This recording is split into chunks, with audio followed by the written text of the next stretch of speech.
Doctor রাধাকৃষ্ণনের জন্মদিনটাকে আমরা ছোট্টবেলা থেকে শিক্ষক দিবস হিসেবে পালিত করে এসেছি।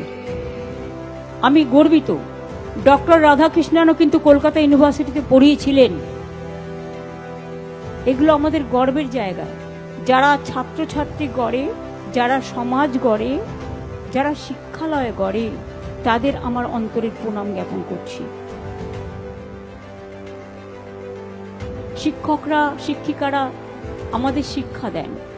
আজকে আমরা যতটুকু শিখতে পেরেছি সবটাই শিক্ষক শিক্ষিকার অবদান। বাবা মায়ের সাথে সাথে আমরা যখন ক্ষমতায় আসি তখন 12টা বিশ্ববিদ্যালয় ছিল, এখন সেটা বেড়ে 52টা হবে।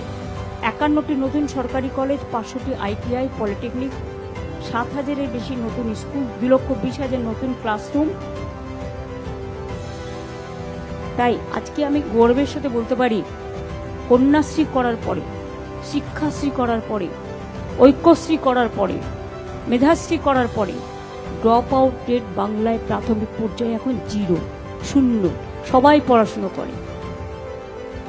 আজকে আমি টিচারদের আমি আমার অন্তরের অন্তঃস্থল থেকে অনেক শুভকামনা, অনেক শুভনন্দন জানাচ্ছি।